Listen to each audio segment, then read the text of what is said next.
안녕하세요. 제가 영상을 여러 개 올렸는데 설명이 없어가지고 이제 보다 좀 더 이해 잘 되시라고 좀 설명을 같이 하면서 이번 작품을 좀 해보려고 해요. 여기 지금 보시면 스케치를 보시면 잘 안 보이시겠지만 나중에 색칠할 때 잘 보실 거예요. 이게 다양한 칸들이 많이 있거든요.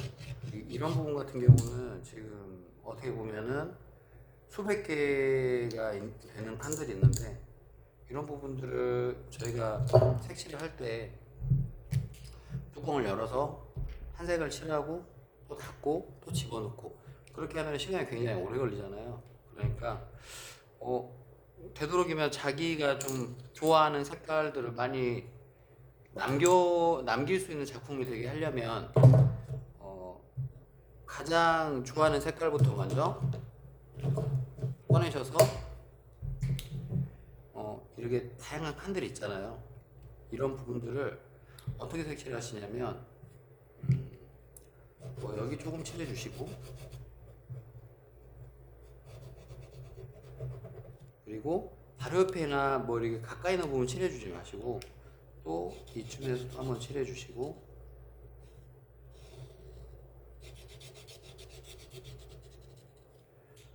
또 다른 부분 또 이렇게 좀 다른 부분도 칠해주시고 이런 식으로 하시다 보면 지금 이렇게 계산을 좀 해보시면 처음에 만일에 100개의 칸이 있다고 생각을 해보세요. 그러면 이 중에서 자기가 좋아하는 색깔을 한 10개 정도 칠할 수 있어요. 그럼 90개가 남겠죠. 그 다음 좋아하는 색깔도 칠하면은 한 9개 정도 칠할 수 있을 거고 한 80개 정도 이게 핑크칸이 한 80개 정도 나오면은 그 다음 색깔 칠하는 건 5개 칠해주고 그렇게 하면서 자연히 자기가 좋아하는 색깔을 이 작품 안에 굉장히 많이 남겨놓을 수가 있거든요. 그렇기 때문에 이렇게 처음에 기본적인 밑그림이 다 끝난 후에는 자기가 좋아하는 색깔부터 먼저 꺼내서 뚜껑을 열었다 닫았다 여러 가지 색깔 막 쓰려고 하지 마시고 군데군데 다양한 부분을 다 칠해주시고 또 집어 넣으시고 다른 색깔 써주시면은 좀 더 자기가 원하는 타입의 색상이 좀 쉽게 나오지 않을까. 네, 저는 그렇게 채색을 하거든요. 그리고 지금 여기 지금 이 마카 같은 경우는 여기 안에 물감이 있는 거예요. 그래서 이제 가끔 쓰시다 보면 안 나올 때가 있거든요. 그런 경우에는 이렇게 핀 종이에다가 이렇게 꾹 누르지 마시고 그냥 이렇게 툭툭툭툭 치시다 보면 이렇게 물같이 나올 때가 있어요. 그럼 그때 이렇게 써주시면 되거든요. 그러니까 보통 다 안 나오는 게 아니고 가끔 이렇게 안 나올 때가 있거든요. 그러니까 그렇게 조절해서 쓰시면 될 거고 지금 이 작품 같은 경우에는 제가 원작이 금색을 많이 썼기 때문에 저도 제가 선호하는 색깔이 아니지만 좀 원작하고 좀 타입을 좀 이렇게 비슷하게 만들어 보려고 금색부터 먼저 색칠해 보겠습니다. 그러면 색칠을 하실 때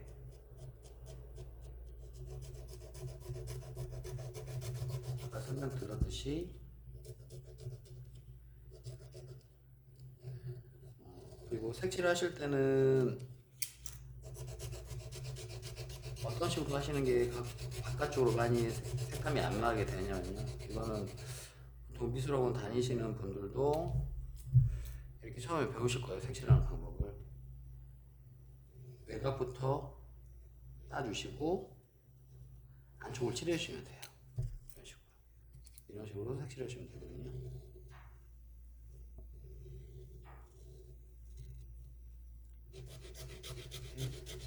색칠을 해주시면 됩니다.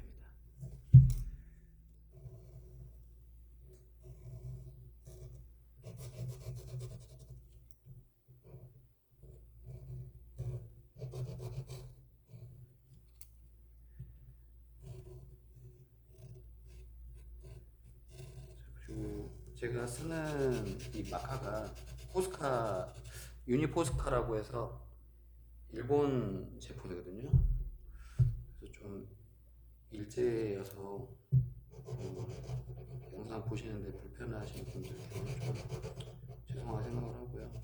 근데 아직까지는 이 그 아크릴 마카 중에서는 그래도 유니포스카가 가장 색감도 좋고 그래서 아직은 유니포스카를 저는 쓰고 있습니다.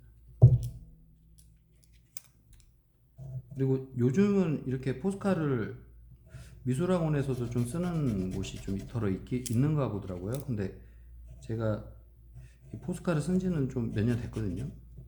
근데 지금 이거 제가 밴딩 스케치라고 이름을 지었는데 원래 전에는 그 모나미 유성 매직으로 이런 작품을 계속 했었어요.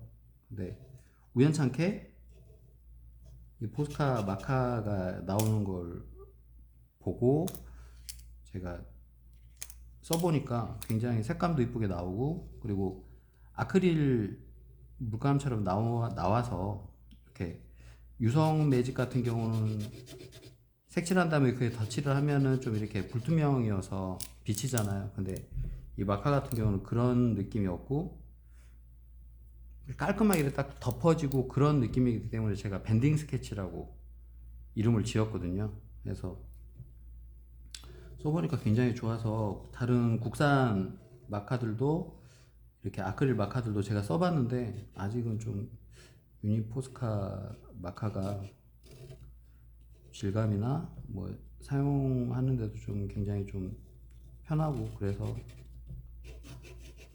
이걸 쓰고 있습니다. 제가 2015년도까지 미술학원 했었거든요. 그때까지는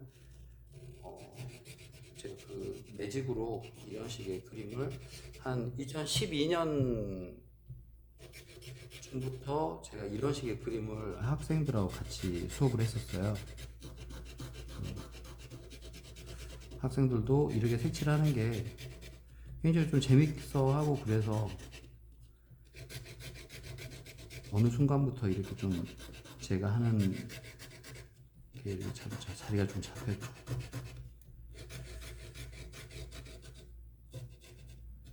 그리고 이거는 좀 팁이라면 팁이라 할 수 있는데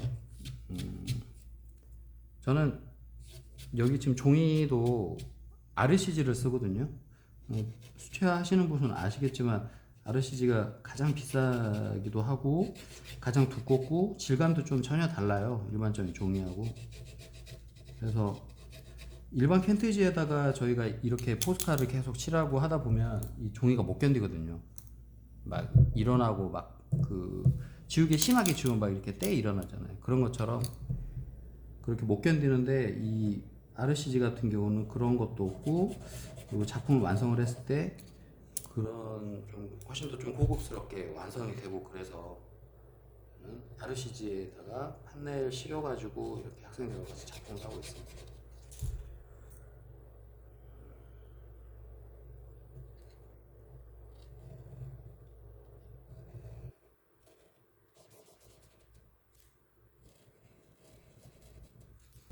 그리고 이렇게 칸이 많은 경우에는 하실 때 막 어디 부분은 꼭 어디에 무슨 색깔이어야 된다 그런 거보다는 그렇게 하면 너무 좀 스트레스 받잖아요. 채색하실 때. 그러니까 좀 그렇게 너무 강박관념을 가지고 하지 마시고 전체적인 색감의 조화 그런 걸 보시고 이렇게 채색을 하시고 하는 게 제 경험상으로는 훨씬 더 그림에 대한 피로도도 없고 좋은 것 같더라고요. 그리고 이렇게 저희가 이 포스카도 마찬가지고 이런 펜 쪽들이 좀 두꺼운 펜을 이렇게 쓰다 보니까 저희가 이렇게 그림을 그려놓잖아요. 그러면 가급적이면 그 부분을 덮고 그냥 색칠해 버리세요. 그게 어차피 지금 이 포스카 마스카 특징이 다 마른 상태에서 다른 색깔을 여기 한번 해볼게요. 이게 덮으면 하얀색이 바로 나오잖아요. 이것처럼 밑에는 색깔이 안 올라오기 때문에 그냥 이렇게 선도 덮어버리시고 그 다음 색감 칠하실 때도 덮고 그냥 칠하시고 그렇게 해주시는 게 편하게 색칠할 수 있어요. 그렇게 하면 부담 없이 훨씬 더. 그리고 이 RCG 밑그림을 그리실 때는 일반 연필을 사용하시면 이 흑연가루가 계속 날리거든요.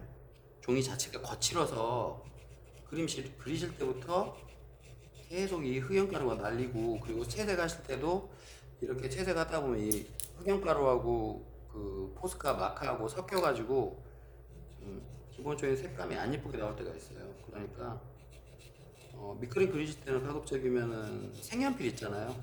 그 일반적으로 저희가 쓰는 그런 뭐 색연필이 아니고 연필 같이 생긴 색연필이 있어요. 뭐 낱개로도 파니까 그런 걸로 하나 구하셔가지고 색연필로 그림을 그리시면 이렇게 채색을 하실 때도 따로 안 남고, 그리고 좀 이렇게 만일에 뭐 진한 색연필로 그 밑그림을 그리셨는데 뭐 노란색으로 채색을 한다 그러면 이렇게 비치는 경우가 있어요. 아래 노란색이 너무 밝고, 그리고 기본적으로 스케치를 하셨을 때 색연필이 너무 진하면 이렇게 밑에 있는 그 밑그림 그렸던 그런 색깔들이 올라온 경우가 있는데, 그런 경우에도 일반적인 흑연가루보다는 거무축축한 그런 흑연가루보다는 이렇게 색연필에 있는 색감이 올라오는 게 훨씬 더 보기도 좋기 때문에 연필보다는 색연필로 밑그림을 그리시는 것을 추천드립니다. 그리고 색연필 같은 경우도 저는 올해 해서 이게 그 밑그림을 그릴 때 많이 안 틀리거든요. 네. 여러분이 하실 때는 좀 틀리시는 경우도 있을 거예요. 그런 경우에는 지우개를 살살 지우면은 좀 이게 지워지기도 하고, 그러니까 너무 그렇게 부담 갖지는 마시고 색연필로, 가급적이면 색연필로 하시는 게 나중에 채색하실 때 훨씬 더 편하고 예쁘게 완성을 하실 수 있을 거예요.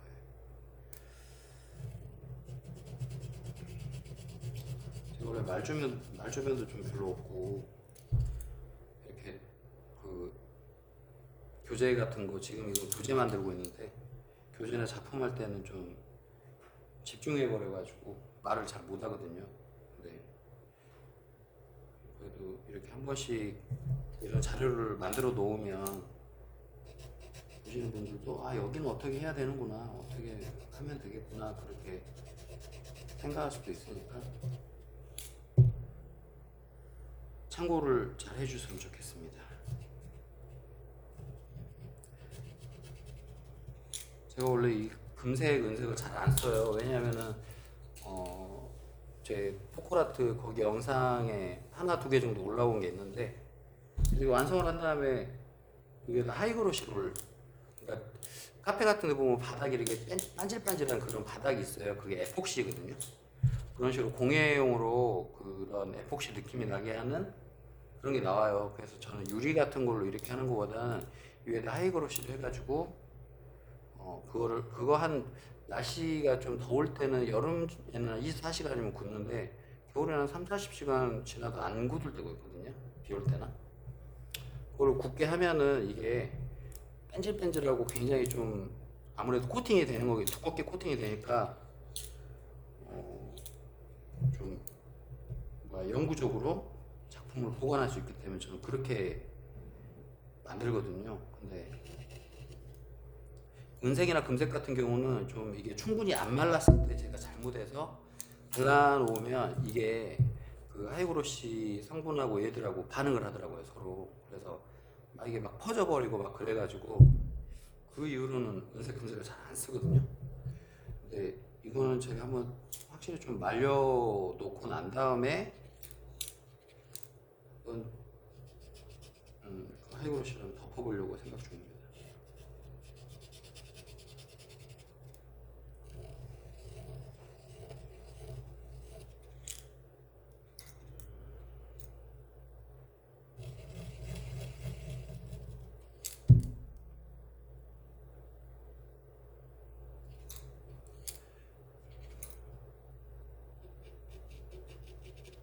이 작품 이름은 그 빛의 화가라고 하나? 그 구스타프 클림트의 더 키스라는 작품이에요. 많이 대중적으로 많이 알려진 작품인데, 원래 구스타프 클림트 작품도 찾아보시면 굉장히 좋은 작품들 많이 있거든요. 그러니까 시간 되실 때 다른 작품들도 좀 찾아보시고 그러면은 훨씬 더 좋은 작품들을 많이 접하실 수 있을 거예요.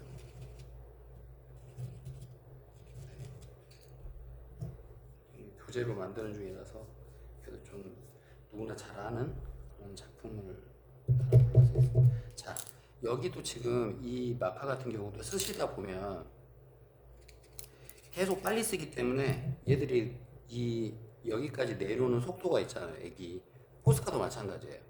애기 내려오는 속도가 있는데 너무 빨리 쓰다 보면은 잘 안 나오는 경우가 있어요. 그래서 제가 학생들하고 수업할 때 이 포스카를 채색을 할 때 가장 많이 하는 실수가 뭐냐면 이렇게 빨리빨리 칠하려고 이렇게 막 하는 친구들이 있거든요. 그럼 이렇게 하면은 지금 영상에도 보셔서 하시겠지만 이렇게 희끗희끗하게 나와요. 근데 이 이유가 아까도 말씀드렸듯이 내려오는 속도는 일정한데 그 이상으로 빨리빨리 칠하려고 하니까 여기서 못 따라오는 거예요. 그러니까 포스카로 채색하실 때 매직도 마찬가지예요. 어떤 것들이든지 이 안에서 머금고 있는 게 내려오는 그런 필기류들을 쓰실 때는 이런 식으로 되도록이면 짧게 채색을 하시는 게 이렇게 칠하면 계속 잘 나와요. 계속 잘 나오는데 똑같은 속도로 해도 이렇게 써버리면 안 나옵니다. 자, 그러면 이렇게 전체적으로 이렇게 자기는 빨리 하고 싶다고 해서 이렇게 막 칠하는 친구들 있거든요. 그러면 여기 사이 메꿔주려면 시간 더 걸려요. 그러니까 매직도 마찬가지고 여기 포스카도 마찬가지고 가급적이면 이렇게 짧게 쓰는 거를 권장을 합니다. 그리고 이렇게 길게 빨리 쓰잖아요. 그럼 여기 초크도 좀 손상이 가서 나중에 색칠할 때 굉장히 좀 불편할 거예요. 왜냐하면 이게 어느 정도 이렇게 좀 이렇게 끝에가 뾰족한데 계속 그렇게 심하게 써버리면 여기가 뭉퉁해지거든요. 그럼 나중에 좀 얇은 부분이나 좁은 부분을 칠할 때는 이렇게 여기가 뭉퉁해져 버리면 그만큼 사용하기가 어렵겠죠. 그렇기 때문에 그리고 여기 쓰시다 보면 이 포스카의 특징은 이제 나중에 개인적으로 구매를 하셔서 쓰실 때도 계속 쓰시다 보면 이렇게 찌꺼기가 나와요, 애들이. 그러니까 종이하고의 마찰에서도 나오는 경우도 있고 이 초코에서 내부에서 이렇게 닳아져서 일어나는 경우도 있거든요. 얘들은 뭐 이거 옷에만 안 묻으면 이건 상관이 없거든요. 포스카는 손에 묻으면 씻으면 그만이니까 손에 묻는 거 감안하시고 그냥 이렇게 뜯어서 쓰시는 게 색칠하실 때 좀 더 다른 부분으로 막 이렇게 안 튀어나오고 그렇게 좀 예쁘게 쓸 수 있으니까 뜯어서 사용하시는 게 좋습니다.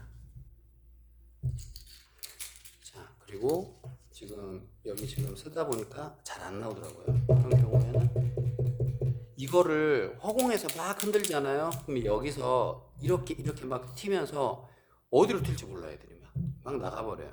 그러면 막 주변 사람 옷에도 묻을 수도 있고 자기가 언제 묻은지도 모르게 묻어버릴 수도 있으니까 막 이렇게 흔들지 마시고 종이에다가 이렇게 치세요. 이게 포스카도 마찬가지고 이런 마카도 마찬가지고 이런 식으로 쑥쑥 들어가거든요. 그러니까 들어갈 정도로만 톡톡톡톡톡톡 치다 보면 이렇게 액이 두껍게 나오거든요. 이제 그때부터는 그러면 그때 또 쓰시면 돼요.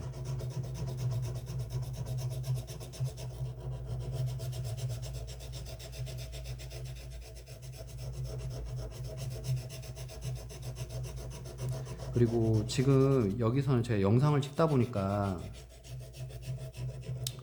이거를 그냥 제대로 딱 놓고만 채색을 하고 있거든요. 근데 그냥 편하게 하실 때는 지금 아까 여기 제가 색칠을 했잖아요. 근데 아까 좀 이렇게 설명을 하면서 제가 텀이 좀 있어가지고 여기가 어느 정도 다 말랐을 건데 만일에 여기가 다 말랐는데 이렇게 여기 해버리면 여기 다 묻잖아요. 여기 있던 게. 그렇게 좀 실수를 안 하시려면 그냥 이렇게 돌려서 쓰세요. 돌려서 색칠하시고 뭐 만일에 여기 하다가 여기 하고 싶다 그러면 이렇게 돌려서 쓸 수 있는 거잖아요. 그죠? 이렇게 채색을 하시는 게 손에도 안 묻고 효과적으로 색칠을 할 수 있습니다. 그리고 언제나 아무리 넓은 부분이라 하더라도 이렇게 외곽 부분부터 외곽선부터 이렇게 색칠을 해주고 채색을 해주세요. 누구나 실수는 할 수 있기 때문에 저 같은 경우 잠깐 이렇게 삐져 나오잖아요.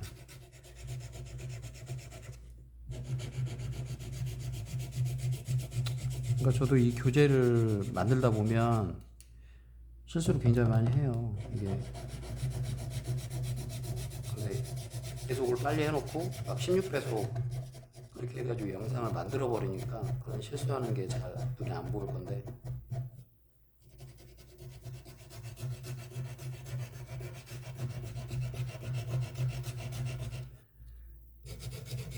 자, 그리고 그 회색에 관한 거는 일단 여기 금색 부분 다 칠하고 나서 이제 포스카 다양한 색깔들을 다 조금씩 쓰면서 이제 들어갈 건데 그때 제가 설명을 드릴게요.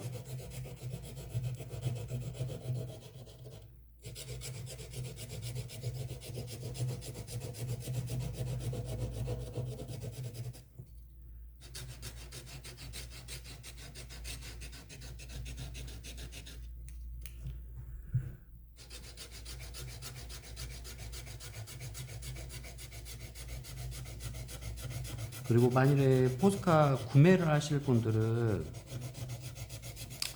이게 제가 알기로는 1mm 있고 3mm 있고 5mm 있고 8mm인가 8K인가 있거든요.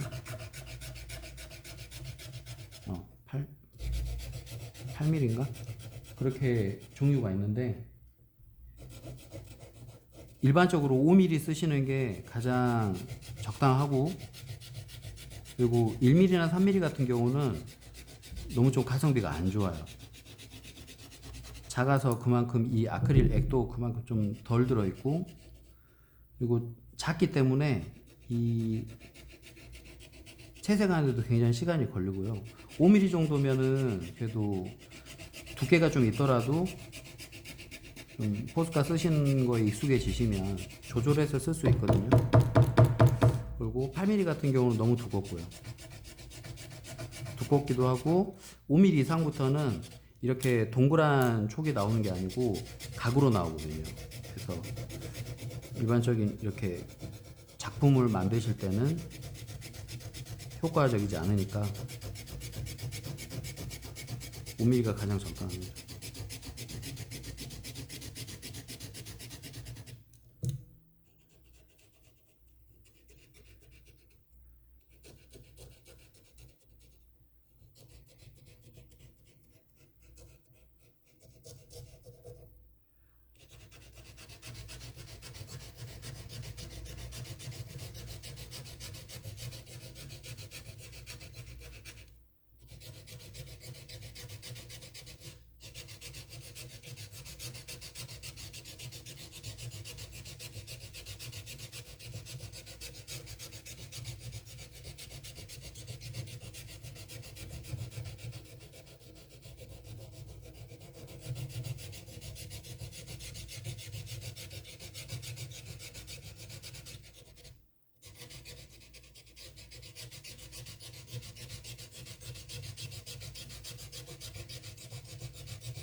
그리고 제가 이걸 하면서 지금 원래 여기 원작은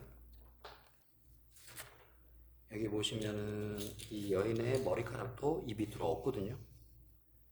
저는 좀 없는 게 좀 이상하더라고요. 그래서 이렇게 좀 길게 만들었고, 여기서는 주황색 계통의 머리지만 여기 같은 경우는 머리카락 색깔을 파란색으로 했어요. 그러니까 이 미술이라는 게 예쁘게만 하면 되거든요. 그러니까 이게 비록 모작이지만 원작을 굳이 따라갈 필요는 없어요. 저 같은 경우는 지금 금색은 이 자체 원작의 스타일에 맞게 하려고 일부러 한 거고, 다른 제 채널에 있는 다른 영상들 보시면 거의 원작에 나오는 색감 따라간 거 별로 없거든요. 그러니까 굳이 똑같이 하려고 생각하시는 것보다는,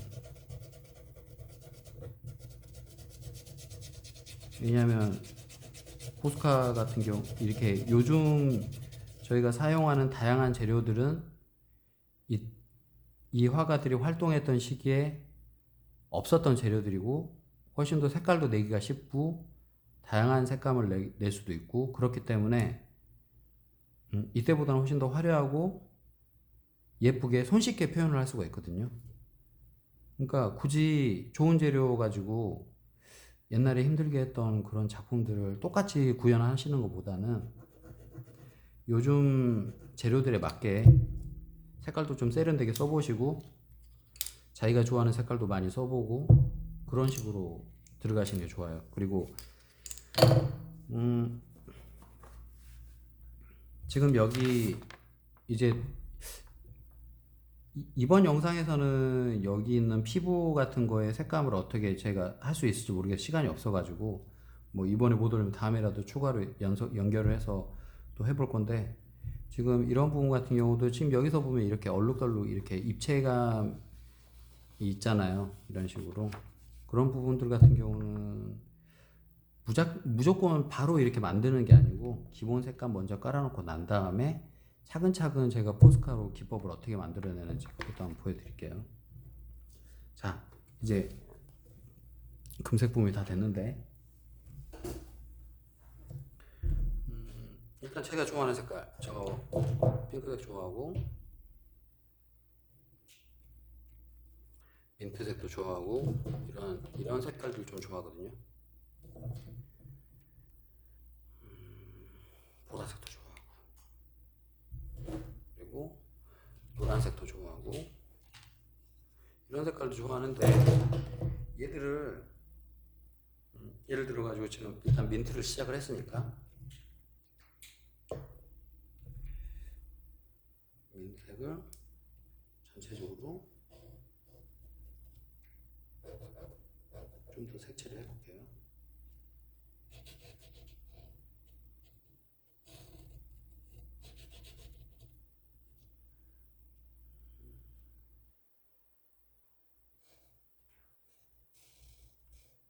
그리고 가급적이면 이렇게 다양한 이렇게 한 색깔로 칠하실 때 너무 이렇게 한 곳에 모여 있다거나 그런 것보다는 전체적으로 좀 이렇게 다양하게 폭넓게 분포로 해주는 게 색감의 치우침도 없고 그렇거든요. 어떤 특정적인 형태가 있다면은 거기에 맞춰서 뭐 이렇게 예를 들어 가지고 여기 가운데 의자가 하나 있어요. 그러면 그 의자에서 나오는 고유의 색깔들을 따라가고 싶을 수도 있고, 이 의자를 핑크색 의자로 만들고 싶을 때도 있고, 그러니까 그럴 때는 이 색깔들이 뭉칠 수밖에 없어요. 그 사물에 대해서. 근데 지금 우리가 지금 하고 있는 작품은 뭐 특정적인 형태에서 나오는 색감들보다는 전체적으로 패턴식이잖아요. 그러니까 좀 전체적으로 고루고루 써주시는 게 예쁘게 나오겠죠.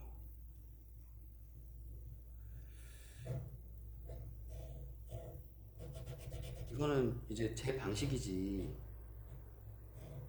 제가 이렇게 작품을 하면서 교재를 만들면서 하는 설명들이 정답은 아니에요. 제가 했던 이렇게 하는 방식이 어떤 사람의 취향에 따라서는 틀린 걸 수도 있고, 어떤 자기만의 기법이나 뭐 이렇게 타입이나 이렇게 하는 패턴이 있는 사람들한테는 제가 하는 말이 틀린 걸 수도 있으니까, 그 정도로 이렇게 자기만의 스타일이 있는 분들은 자기만의 스타일로 해도 상관없어요. 근데 저는 보편적으로 수업을 하다 보니까 어떤 식으로 좀 이끌어 가야지 전체적으로 이 학생들이 전체적으로 잘 끌어와 주고 그런 거에 맞춰서 지금 설명을 하다 보니까 그런 거에 대한 차이는 좀 있겠죠.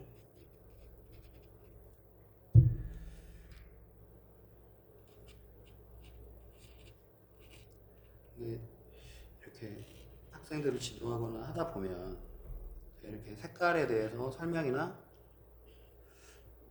색깔에 대한 유도를 따로 안 해주다 보면 그런 색깔들이 익숙하지 않은 친구들이 또 있어요. 주변 환경이라든지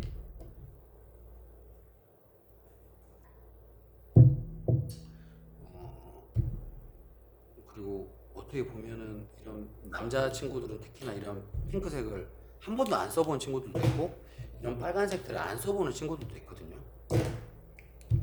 그래 버리면 이 작품을 그 친구들한테 제가 코팅을 안 했을 때 완성이 거의 그런 색깔들이 결핍이 돼서 나와버려요. 뭐 그런 색깔들 뭐 없으면 없다고 하면 다행인데 좀 밝은 색을 쓰는데 굉장히 좀 어려움이 있는 친구들이나 그런 친구들의 경우에는 굉장히 좀 그림이 어둡게 나올 때도 있고,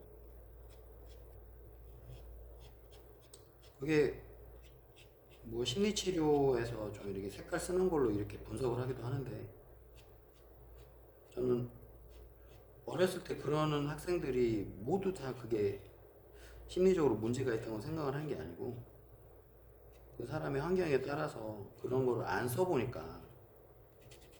왜냐면 저 같은 경우도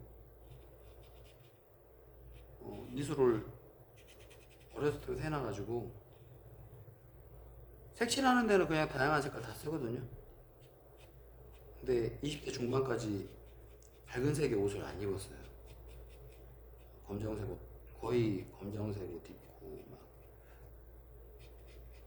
검정색 옷만 사고 막 그랬는데, 그런 거 보면은 좀 이렇게 너무 뭐 어두운 색깔 쓴다고 해서 이 친구는 성격도 어둡네, 그거는 굳이 아닌 것 같아요.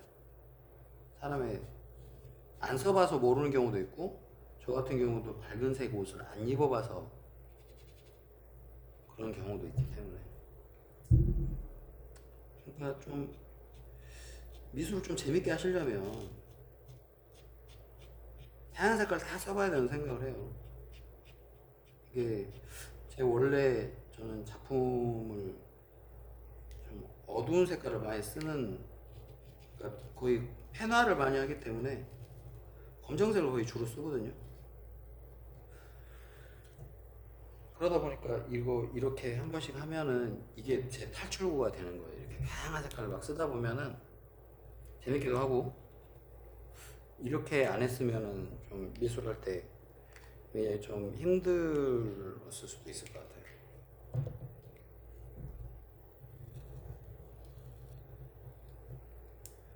그 미술 이제 시작하는 친구들이나 초등학생 친구들이나 중학생 친구들, 그 친구들은 가급적이면 최대한 어떤 채색을 하실 때 최대한 밝은 색깔 많이 써보시고,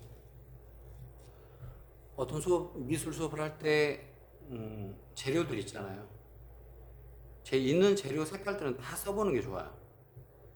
그래야지 선택의 폭이 넓어지지, 자기는 빨로파만 쓴다 그러면은 별로 색감에 대한 자유로움이 없어지겠죠.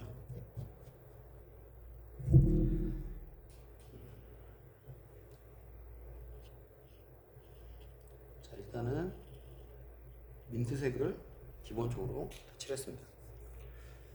자, 그 다음에 아까 제가 배색에 대해서 설명을 한다고 했는데, 이게 원래 이거를 하는 수업들을 제가 하다 보면 밑그림을 안 그려주고 그 그 수업을 받는 친구들 밑그림을 직접 그리는 경우에는 3시간 수업을 해요. 근데 이게 형태 잡기가 굉장히 어렵거든요. 원래는 한지 얼마 안 된 친구들이나 처음 하는 친구들은 어렵기 때문에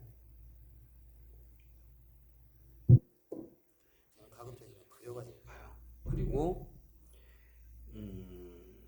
제가 안 그려준다고 하더라도 모작이잖아요. 원작이 있고 이걸 보고 따라서 그린 다음에 여기에 색칠을 해주는 거기 때문에, 제 개인적인 생각은 아이디어가 전혀 안 들어가잖아요. 이런 작품들은 만일에 제가 그려갖고 온다면 그려주는 거 색칠만 하면 되고, 그리고 따라서 그린다고 해도 따라서 그린 다음에 색칠만 하면 되는 거기 때문에 어떤 아이디어가 들어가지가 않기 때문에, 좀 그런 미술은 90%가 창의력이에요. 그렇기 때문에 좀 색칠을 할 때 채색에 대한 창의력을 좀 발휘를 해야 된다고 생각을 하거든요. 그 채색에 대한 창의력이 어떻게 발현이 돼야 되냐면 그거죠. 배색. 그러니까 색깔을 배치해 주는 거. 어떤 부분에서 어디를 무슨 색깔을 써야지 이건 좀 더 이쁘겠구나. 만일에 내가 지금 처음에 민트색을 썼는데 그 다음에 무슨 색깔을 써야지? 물론 제가 좋아하는 색깔은 무조건 꺼내갖고 쓸 수도 있지만 여기서 생각을 한번 해볼 수도 있거든요. 민트 색깔하고 어울리는 색깔이 어떤 게 있지? 생각도 한번 해보시고 민트색하고 만일에 녹색을 좋아해요. 그럼 녹색하고 민트색을 딱 놓고 보면 그다지 그렇게 어울리는 색깔이 아니거든요. 계열색일 뿐이지 비슷한 색깔일 뿐이지 어울리진 않아요. 근데 여기다 빨간색을 딱 갖다 놓으면은 재밌을 것 같기도 하다. 그런 생각도 들거든요. 그러니까 이런 식으로 해서 해석을 해보시고 그런 걸로 아이디어도 내보시고 그렇게 하면은 이렇게 해 나가면서 그런 생각도 없이 무조건 색깔 칸만 채워준다고 생각하고 2시간, 3시간을 하게 되면 굉장히 수업이 지루해질 수도 있어요. 그렇기 때문에 가급적이면 색감에 대한, 채색에 대한, 배색에 대한 창의력을 좀 길러야 된다. 그게 제 생각입니다.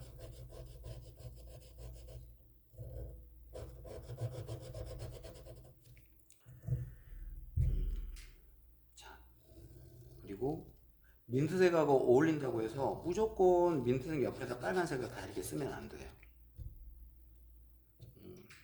이렇게 떨어져서도 색칠해 볼 줄 알아야 되고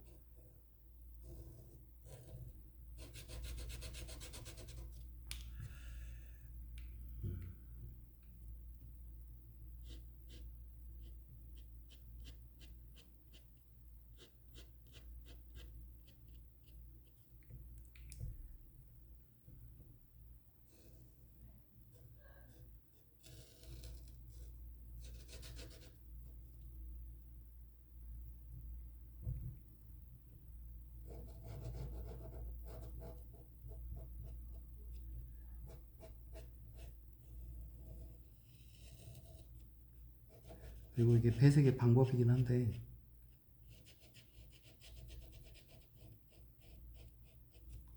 지금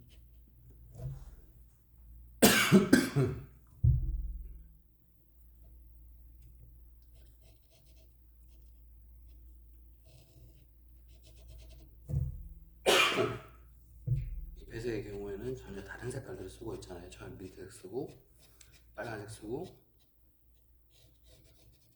이렇게 칠하는데 이제 이런 경우도 있거든요. 나는 처음에 민트색을 썼는데 그 민트색과 이런 계열색들이 서로 겹치는 걸 원하지 않아. 그런 경우에는 민트색을 쓴 다음에 비슷한 색깔들을 더 쓰는데 의식적으로 민트색하고 떨어뜨려서 이렇게 색칠을 할 수도 있어요. 민트색 바로 칠하는 게 아니고 옆에다가 칸을 좀 떨어뜨려서 이런 데도 칠해주고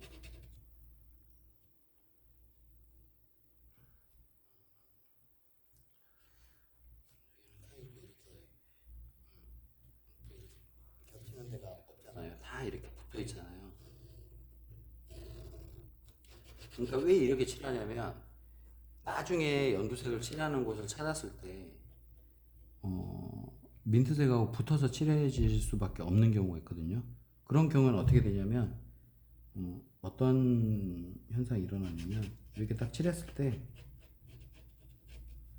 민트색과 연두색의 차이가 별로 없게 느껴질 수도 있어요. 그래서 그림이 전체적으로 채색한 게 굉장히 단조롭게 보일 수도 있거든요. 그렇기 때문에 가급적이면 자기는 계열 색깔 서로 떨어뜨려 주고 싶다. 그러면 처음에 민트색 쓰셨으면은 다른 색깔 쓰지 마시고 계열 색깔 쓰셔가지고 걔들을 골고루 막 분포를 시켜주는 거죠.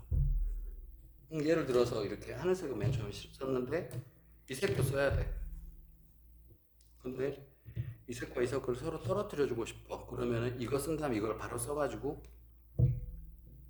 많이 안 겹치게 서로 떨어뜨려서 채색을 해주면 훨씬 더 자기가 원하는 방향으로 흘러갈 수가 있겠죠. 일단 아까 빨간색을 칠하고 있었으니까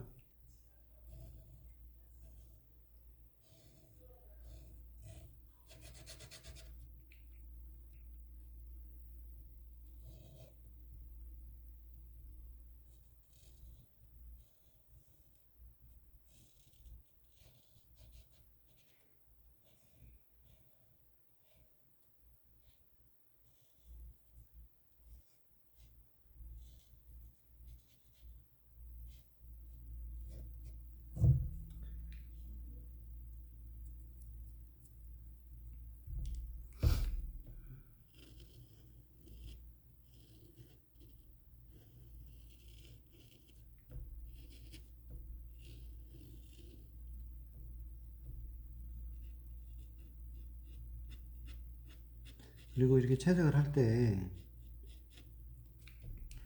이렇게 굉장히 작은 부분들 있잖아요. 그 부분들 굳이 막 넣어가지고 막 꼼꼼하게 칠해줄 필요는 굳이 없어요. 넘어간 부분 득담 색깔 칠할 때 덮어버리면 되니까. 그래도 자기는 조금 깔끔하게 칠하고 싶어요. 그러면은 이렇게 이 끝으로 살살살살 칠해주면서 칠해주면은 자기가 원하는 형태로 나올 수가 있거든요. 요령에 붙으면요. 바로 이게 이렇게 하기는 좀 힘들 수도 있고 요령에 붙었을 때 이렇게 해보시면은 좋습니다.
자, 그리고 아까 설명하면서 했던 이 하얀 부분은 다 마른 다음에 이렇게 칠해주면 돼요.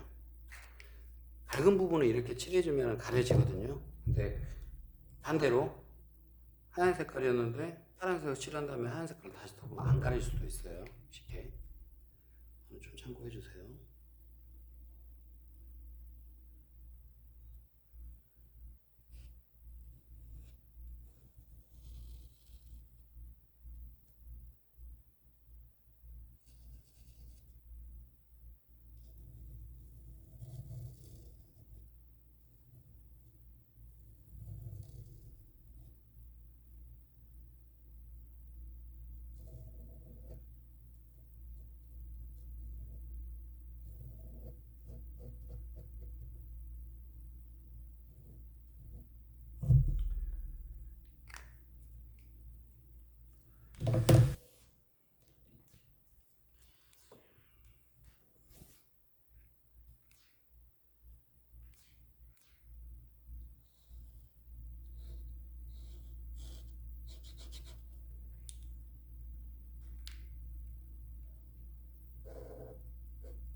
그리고 나중에 설명을 드리겠지만 가급적이면 검정색은 맨 나중에 칠해주는 게 좋아요. 검정색을 칠해줘야 되는 부분에서는.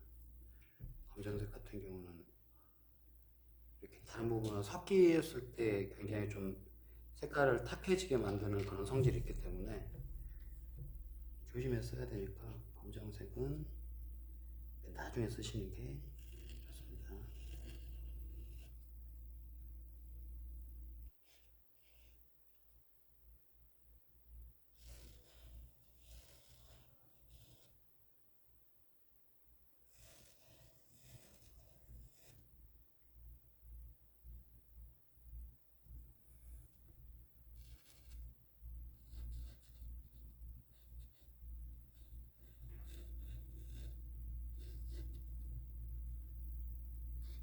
지금 여기서 이제 잘 보이실지 모르겠는데 파란색 위에다가 이렇게 핑크색을 써보면은 파란색이 핑크색 위에 겹쳐서 먹히는 경우가 있거든요. 파란색이 그것처럼 좀 너도 아주 순한 색깔들, 뭐 빨간색이나 파란색이나 뭐 고동색이나 네이비색이나 그런 경우에는 밑에 있는 색깔들을 뚫고 올라와요. 색깔들이. 그러니까 강렬한 색깔을 쓰실 때는 좀 그런 것들 좀 생각을 하면서 채색을 하는 게 좋습니다.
이 채색이라는 게 굉장히 좀 반복이거든요. 그래서 재미가 없어요. 어쩔 때는 굉장히 좀 지루하게 느껴질 때도 있고 그렇기 때문에 최대한 어떤 색깔을 해볼지 여기는 어떤 색깔로 하지 그런 식으로 좀 고민을 많이 하면서 해야지 좀 지루함이 덜하거든요.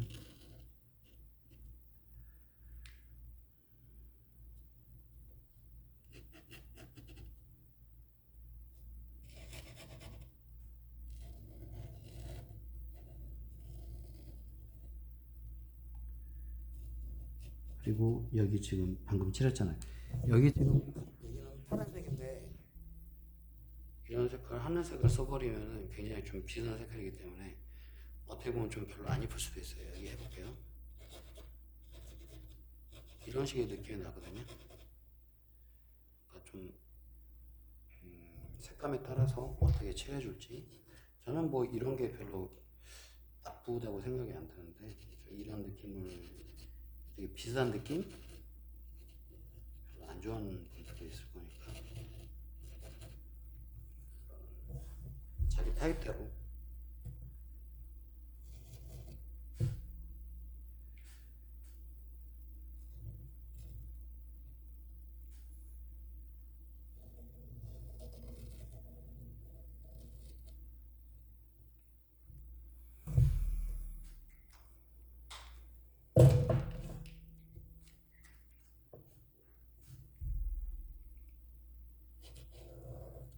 원래 여기 이 자리가 원래 검정색이에요.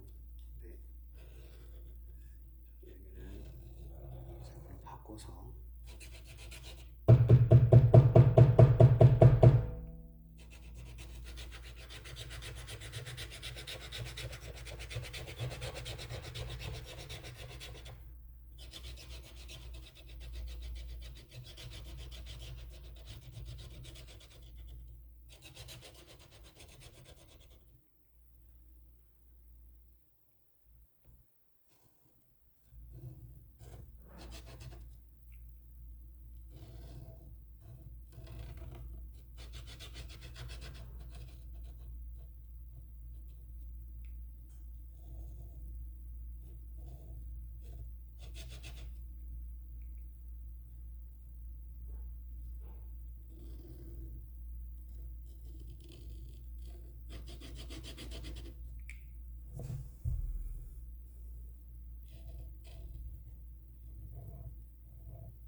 자, 그리고 한 절반 정도 이렇게 기본 채색이 끝났다 싶었을 때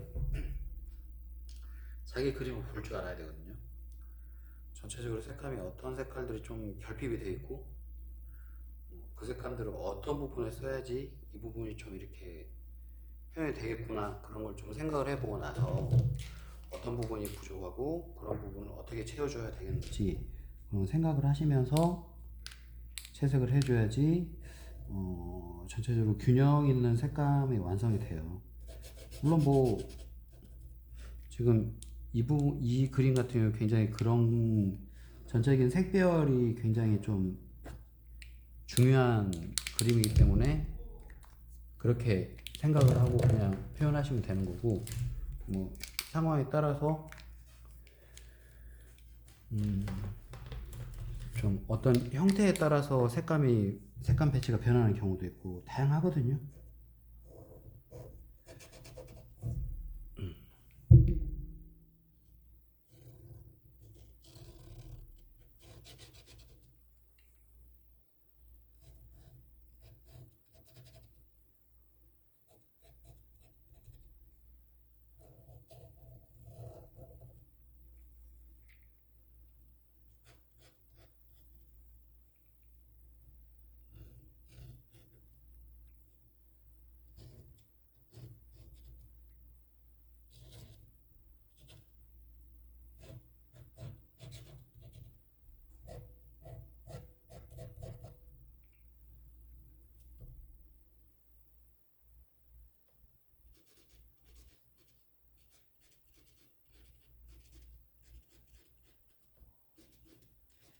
색감이 굉장히 중요한데, 굉장히 그림이 색감이 어두웠다가 어떤 색깔을 하나 잘 쓰느냐에 따라서 전체적으로 환해질 수도 있고, 굉장히 색깔을 예쁘게 잘 칠하고 있다가도 어느 하나의 색감을 잘못 써가지고 그림이 우중충해지는 경우도 있고 그러거든요. 그러니까 채색을 하실 때는 그런 거에 대한 고민을 굉장히 많이 하시면서 채색을 하시면은 좋은 방향으로 완성이 될 수 있을 거예요.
자, 그리고 이렇게 작은 부분을 이렇게 피해서 색칠하는 방법도 있고요.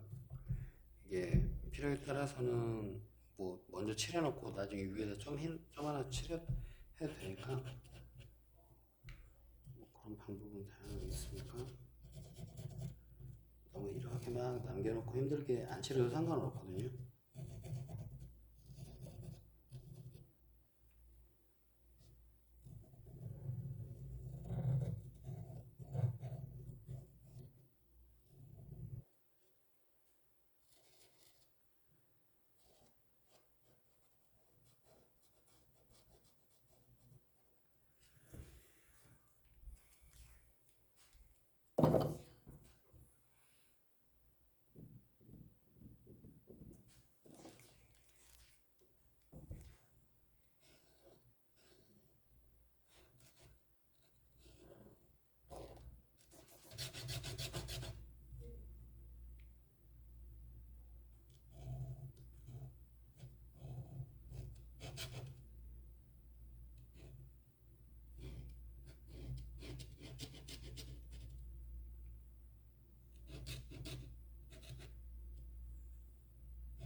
자, 그리고 이게 쓰다 보면 저는 이게 제 거는 지금 한 23가지, 4가지 색깔 정도가 있는데 개인적으로 구매하셔서 쓰는 경우에는 그 색깔 다 구매를 못 하시는 경우도 있잖아요. 그런 경우에는 이게 이렇게 색깔을 배치를 해가지고 채색을 하는 게 굉장히 어려울 수도 있어요. 그런 경우에는 어떻게 하냐면 이제 아까 검정색 설명하면서 다 말씀 못 드렸던 건데 이게 검정색 같은 경우는 제가 맨 나중에 쓰라고 했잖아요. 검정색은 색칠했을 때 어떤 효과가 있냐면 주변 색깔들을 다 밝게 만들어주는 효과가 있어요. 그리고 저희가 지금 아직 안 쓴 게 검정색하고 회색이거든요. 검정색 같은 그런 효과가 있고 회색의 경우에는 어떤 효과를 낼 수 있냐면 회색을 했을 때 주변에 어떤 색깔들하고 거의 다 어울리게 만드는 그런 효과가 있거든요. 그래서 이 회색 같은 경우는 어디에서도 대부분 다 어울려요. 색깔이. 그러니까 자기가 색감을 다 칠했을 때 더 이상 색감에 대한 아이디어를 못 내겠어. 그런 경우에는 회색과 검정색을 조율을 잘 하셔서 이렇게 채색을 해보면 될 것 같아요. 진짜 검정색, 회색은 썼을 때 가급적이면 최대한 다른 색깔들하고 다 어울리거든요.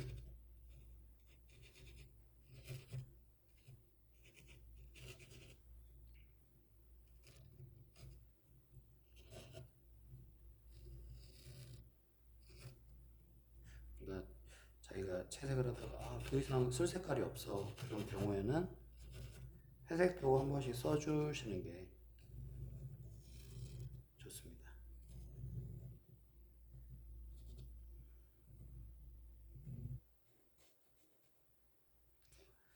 그래서 일단 여기와 여기를 제외한 거의 모든 색깔들을 칠했는데 이렇게 해도 지금 아직도 또 색칠이 안 되는 부분들이 있어요. 그런 부분들을 이제 어떻게 하냐면, 지금 주황색 안 했으니까 주황색은 저는 쓸게요. 네. 이런 부분들 같은 경우에는 처음에 썼던 색깔 중에 이게 주변에 안 겹치게 그냥 써도 돼요. 다시 처음에 색깔 썼다고 해서 더 이상 안 써야 된다 그런 건 없으니까. 그래서 지금, 그리고 이 지금 작품이 유난히 좀 칸칸이 다양한 색깔을 써야 되는 부분들이 많은 그림이거든요. 그러니까 거의 대부분 모든 그림들은 지금 제가 사용하고 있는, 제가 메꾼 칸보다는 더 다 적지 않을까 그렇게 생각을 하고 있어요.